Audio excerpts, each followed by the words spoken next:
Sa ibang balita naman, tinalakay sa pagdinig ng Senate Committee on Health and Demography ang pagpapatupad ng mga polisiya kung paano mapapalawak ang benepisyong handog ng PhilHealth sa nito. Ayon kay Senador TG Ginggona, bahagi ito ng pagpapalakas ng programang pangkalusugan ng gobyerno para sa mga mahihirap na mamamayan. Si Bianca Piedad ang ating tagapagbalita. Pinag-usapan sa pagdinig ng Senate Committee on Health and Demography ang point-of-care system ng Philippine Health Insurance Corporation of PhilHealth. Sa ilalim nito, matutulungan ng PhilHealth ang mga mahihirap sa kanilang mga bayarin sa ospital at mapapabilang sa No Balance Billing Policy o NBB policy. Ang ibig sabihin ng No Balance Billing, kung mahirap ka, pumunta ka sa ospital daw ng gobyerno. Okay? At kung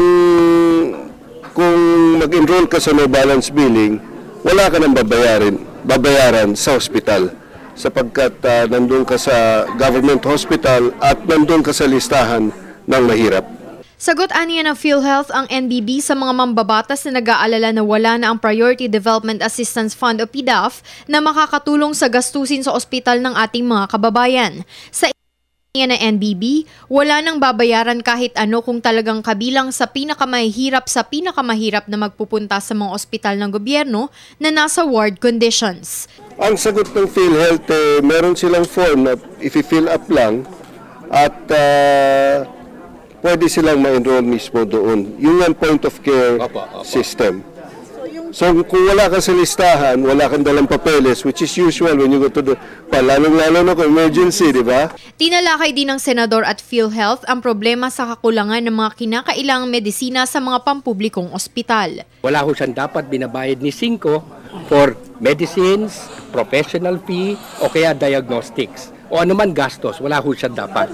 Ang patakaran ho ay dapat yung hospital mismo ang bumili ng gamot or magbigay ng pera dun sa pasyente para bilhin yung gamot. Pero hindi dapat gumagastos ng sarili ang pasyente. May sanction naman na ipapataw sa ilalim ng NBB policy kapag nagkaroon ng paglabag ang mga ospital. Mangyayari ho kasi sa no balance billing ng violation ng ospital, ibig sabihin nun, pinabili ng gamot sa labas, okay, mga diagnostics, pinabayad, etc. Ang gagawin ho namin, pag nagreklamo ho sa amin yung miyembro, babayaran ho namin yung miyembro, tapos sisingilin ho namin yung hospital siguro 3 beses ang halaga sa binayad namin sa miyembro. Nilinaw ng PhilHealth na ang polisiyang ito ay para lamang sa mahihirap. Epektibo na ito sa ngayon habang pinaplano din ng PhilHealth na gawin din ito sa mga pribadong ospital. Para sa Telebisyon ng Bayan, Bianca Piedad.